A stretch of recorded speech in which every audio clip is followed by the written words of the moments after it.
चमचमाते हुए सोने के सिंहासन पर सम्राट अकबर विराजमान थे। उनकी आंखों में आज एक अलग ही गंभीरता थी। बादशाह सलामत का दरबार, जहां रोज सैकड़ों मुद्दों पर चर्चा होती थी, आज असाधारण रूप से शांत था। हर दरबारी जानता था, जब बादशाह इतने गंभीर होते हैं, तब कोई बड़ी बात आने वाली होती है। अकबर ने अपनी तलवार को नीचे रखकर चारों ओर देखा। अकबर, धीमे मगर स्पष्ट स्वर में, आज मैं एक ऐसा प्रश्न उठाने जा रहा हूं जिसका उत्तर केवल बहस से नहीं, समझ और अनुभव से चाहिए। दरबारी सतर्क हो गए। बीरबल, जो हमेशा एक शांत मुस्कान के साथ बैठे रहते थे, आज और भी सजग नजर आ रहे थे। अकबर ने पूछा, बताओ, इंसान की सफलता में क्या बड़ा है, भाग्य या बुद्धि? दरबार सन्न रह गया। कुछ क्षणों तक कोई उत्तर नहीं आया। फिर धीरे धीरे कुछ दरबारी बोले, हुजूर, भाग्य ही सब कुछ है। अगर भाग्य अच्छा ना हो तो इंसान चाहे जितनी कोशिश कर ले, वह कुछ नहीं कर सकता। दूसरा दरबारी बोला, बुद्धि भी जरूरी है, मगर सब कुछ तो किस्मत तय करती है। क्या आपने नहीं देखा, कुछ लोग बिना मेहनत के अमीर बन जाते हैं? तीसरा दरबारी बोला, और कई ऐसे भी हैं जो जन्म से ही राजसी जीवन जीते हैं। वो तो भाग्य ही है ना। अकबर ने सभी की बातें ध्यान से सुनी। अब उनकी नजर बीरबल की ओर गई। बीरबल, तुम चुप क्यों हो? क्या तुम्हें कोई शक है कि भाग्य सबसे बड़ा है? बीरबल मुस्कुराए, लेकिन उनके चेहरे पर गंभीरता स्पष्ट थी। महाराज, जब प्रश्न बड़ा हो तो उत्तर तुरंत नहीं दिया जाता, उसे समझना और सिद्ध करना पड़ता है। जहां तक मेरी समझ है, बुद्धि ही मनुष्य का सच्चा भाग्य है। क्या तुम ये साबित कर सकते हो? हाँ हुजूर, लेकिन शब्दों से नहीं, कार्य से। मुझे केवल 1 सप्ताह का समय दीजिए। मैं आपको सिद्ध करके दिखाऊंगा कि बुद्धि भाग्य से बड़ी क्यों है। अकबर बोले, स्वीकृत है। अगर तुम सिद्ध कर सके तो मैं अपने हाथों से तुम्हारा सम्मान करूंगा, लेकिन अगर असफल हुए तो? बीरबल बोले, तो मैं स्वेच्छा से राज दरबार का पद त्याग दूंगा। पूरा दरबार चौंक गया। बीरबल ने अपनी प्रतिष्ठा दांव पर लगा दी थी। यह प्रश्न अब केवल एक तर्क नहीं था, बल्कि एक परीक्षा बन चुका था। बीरबल की बुद्धि बनाम भाग्य की धारणा। अकबर ने मुस्कुराते हुए कहा, तो ठीक है बीरबल, तुम्हारे पास 7 दिन हैं। हम सब उत्सुकता से तुम्हारे प्रमाण की प्रतीक्षा करेंगे। दरबार के बाहर दरबारियों की प्रतिक्रिया। बीरबल जैसे ही बाहर निकले, कुछ दरबारी उनके पास आए। एक दरबारी बोला, बीरबल जी, भाग्य को झुठलाना आसान नहीं है। कितने ही ज्ञानी लोग भाग्य के हाथों हार चुके हैं। बीरबल मुस्कुराते हुए बोले, और कितने ही भाग्यशाली लोग अपनी मूर्खता से सब कुछ खो चुके हैं। देखना, उत्तर तो दरबार में ही मिलेगा। रात का समय था। बीरबल अपनी किताबों और पांडुलिपियों के बीच बैठे थे। दीपक की मध्यम रोशनी में उनके चेहरे पर सोच की रेखाएं उभर आई थीं। बीरबल मन में सोचते हुए, मुझे ऐसा कुछ करना होगा जो अकबर ही नहीं, पूरे दरबार को यह समझा सके कि बुद्धि केवल शब्दों का खेल नहीं, जीवन का सार है। मुझे दिखाना होगा कि भाग्य अवसर देता है, लेकिन बुद्धि दिशा देती है। उसी रात बीरबल ने एक योजना बनाई, ऐसी योजना जो बुद्धि की शक्ति को प्रत्यक्ष रूप में सामने लाएगी। अगली सुबह बीरबल जल्दी उठे, मगर नींद पूरी नहीं हुई थी। रात भर विचारों की गुत्थी उनके दिमाग में घूमती रही थी। उनकी आंखों में थकान जरूर थी, लेकिन आत्मविश्वास की चमक भी। बीरबल मन में सोचे, सिर्फ तर्क से अकबर को नहीं समझाया जा सकता। उन्हें वह दिखाना होगा जो वह महसूस करें, ऐसा कुछ जो आंखों से देखा जा सके और मन से समझा जा सके। बीरबल ने अपनी योजना के लिए कुछ लोगों का चयन किया। एक गरीब किसान, जिसे जीवन भर केवल भाग्य के सहारे जीने की आदत थी। एक पढ़ा लिखा समझदार नौजवान, जिसने जीवन में कठिनाइयां झेली थीं, लेकिन हर बार अपनी सोच और समझ से समाधान निकाला। एक साधारण फल, आम, जिसे सफलता और अवसर का प्रतीक बनाना था। एक लकड़ी की छड़ी, बुद्धिहीन क्रिया का प्रतीक। बीरबल अपने पुराने सेवक रामदीन को लेकर पास के गांव में पहुंचे। वहां एक दुबला पतला थका हारा किसान मिला। नाम था हरिराम। वह खेतों में काम तो करता था, लेकिन हमेशा शिकायत करता रहता। भगवान ने साथ नहीं दिया, किस्मत खराब है, मैं क्या करूं जब ऊपर वाला ही नहीं चाहता, जैसी बातें उसके मुंह से बार बार निकलती। बीरबल ने सोचा, यही पात्र सही रहेगा। यह भाग्यवादी है और जीवन में स्वयं कोई निर्णय नहीं लेता। फिर बीरबल शहर के विद्या आश्रम गए।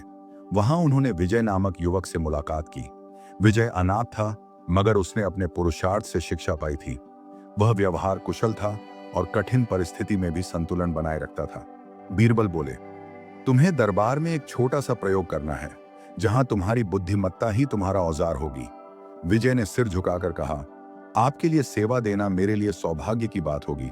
बीरबल ने एक स्क्रिप्ट तैयार की। किसान को आम देकर बिना देखे और बिना छुए उसे 4 बराबर हिस्सों में बांटने को कहा जाएगा। फिर वही आम एक बुद्धिमान युवक को दिया जाएगा, जिसे वह सोच समझकर बांटेगा और लोगों को लाभ भी देगा। बीरबल मन में बोले, यही दृश्य सबको यह दिखा देगा कि भाग्य से केवल प्राप्ति होती है, उपयोग बुद्धि ही कर सकती है। बीरबल ने उसे आम की अहमियत समझाई और प्रयोग में भाग लेने को कहा।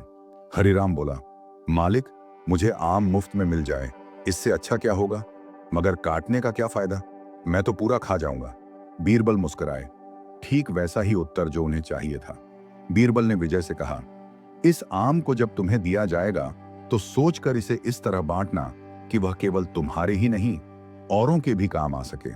विजय बोला, समझ गया गुरुदेव, सफलता बांटने से बढ़ती है और सोच से सुरती है। अब 7वें दिन की सुबह होने वाली थी। बीरबल ने पात्रों को विशेष वस्त्र पहनवाए, किसान को सादा फटे पुराने कपड़े दिए, विजय को साफ सुथरे किंतु सामान्य वस्त्र।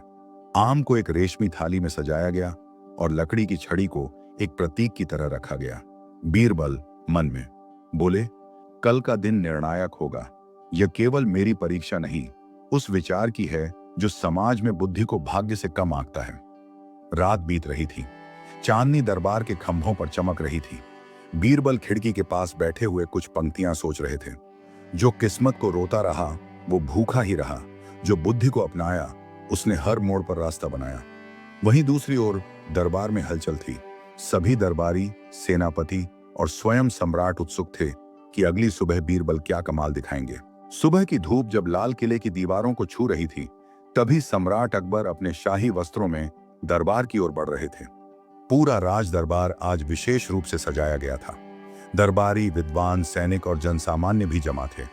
सबको इंतजार था उस घड़ी का जब बीरबल बताएंगे कि बड़ा कौन है, भाग्य या बुद्धि।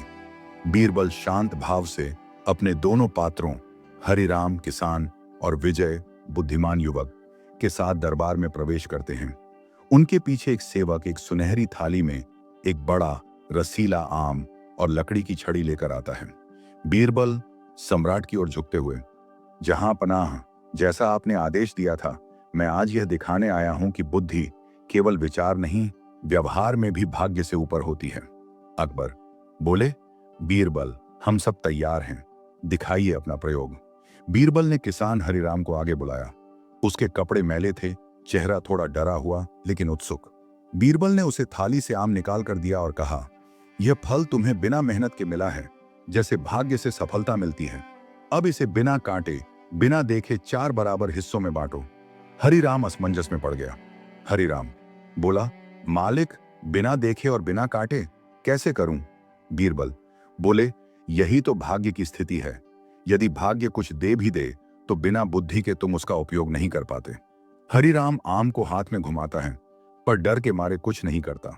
अंततः वह कहता है, हुजूर, मैं तो इसे वैसे ही खा जाऊंगा, बांटना या मापना मेरे बस की बात नहीं। दरबार में हल्की सी हंसी गूंजती है, मगर बीरबल गंभीर रहते हैं। अब बीरबल ने विजय को बुलाया। उसने आम को देखा, मुस्कुराया और धीरे धीरे कार्य में लग गया। पहले उसने आम को ध्यान से देखा, वजन महसूस किया, फिर उसे सावधानी पूर्वक काटा, बिल्कुल बराबर 4 हिस्सों में।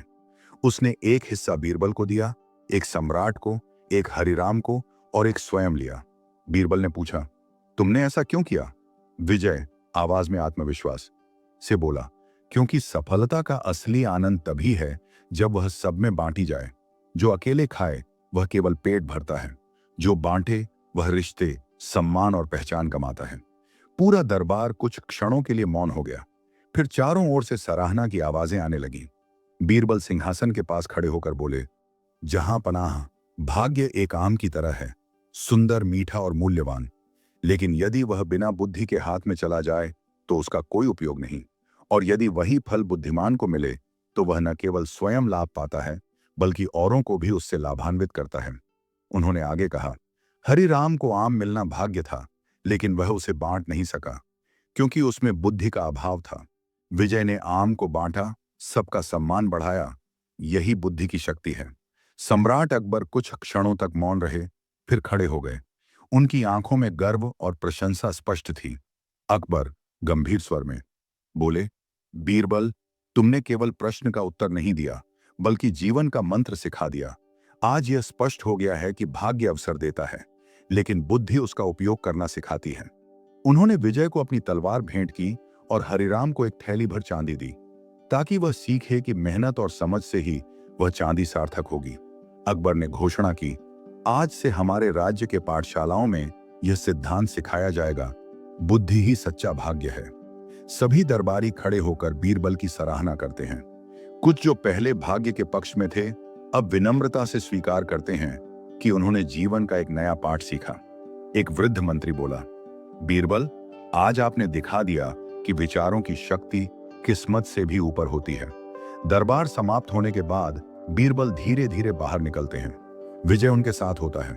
हरिराम थोड़ी शर्म के साथ जाता है, लेकिन बीरबल उसे रोकते हैं। बीरबल बोले, हरिराम, भाग्य ने तुम्हें मौका दिया, अगली बार बुद्धि से उसका सही उपयोग करना। हरिराम सिर झुकाकर मुस्कुराता है। दरबार में बीरबल द्वारा प्रस्तुत प्रयोग ने सम्राट अकबर ही नहीं, समस्त राज्य को झकझोर दिया था। उस दिन केवल एक प्रश्न का उत्तर नहीं मिला था, बल्कि सोचने का एक नया तरीका जन्मा था। अब इस विचार को जनमानस तक पहुंचाने की जिम्मेदारी भी बीरबल के ही कंधों पर थी। अगली सुबह सम्राट अकबर ने बीरबल को अपने निजी कक्ष में बुलाया। अकबर बोले, बीरबल, तुमने एक दृश्य प्रयोग के माध्यम से वह बात कह दी जिसे सैकड़ों किताबें भी नहीं सिखा सकती। बीरबल बोले, जहां पनाह सोच का बीज यदि व्यवहार की मिट्टी में बोया जाए तभी वह फल देता है। अकबर बोले, अब मैं चाहता हूं कि यह बीज पूरे राज्य में बोया जाए। हर गांव, हर नगर में लोग यह समझें कि केवल भाग्य से नहीं, बुद्धि से ही जीवन संवरता है। बीरबल मुस्कुराए और बोले, तो फिर मेरी अनुमति दीजिए कि मैं इस शिक्षा को एक अभियान के रूप में शुरू करूं। अकबर बोले, बीरबल, यह कार्य तुम्हारा नहीं, हमारा है। चलो एक नई सोच की शुरुआत करते हैं। बीरबल ने विद्वानों की एक मंडली बनाई और एक योजना प्रस्तुत की। हर गांव में बुद्धि बनाम भाग्य पर नाटक प्रस्तुत किए जाएंगे। पाठशालाओं में बच्चों को बुद्धिमत्ता की कहानियां सुनाई जाएंगी। ग्राम सभाओं में लोकगीतों और कथाओं के माध्यम से यह विचार पहुंचाया जाएगा।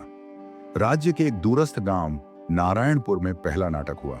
वहां के लोग सदियों से यह मानते आए थे कि जो किस्मत में लिखा है वही होगा। नाटक में एक युवक अपनी किस्मत को कोसता रहता है, लेकिन जैसे ही वह सोच बदलकर खुद निर्णय लेना शुरू करता है, उसका जीवन बदल जाता है।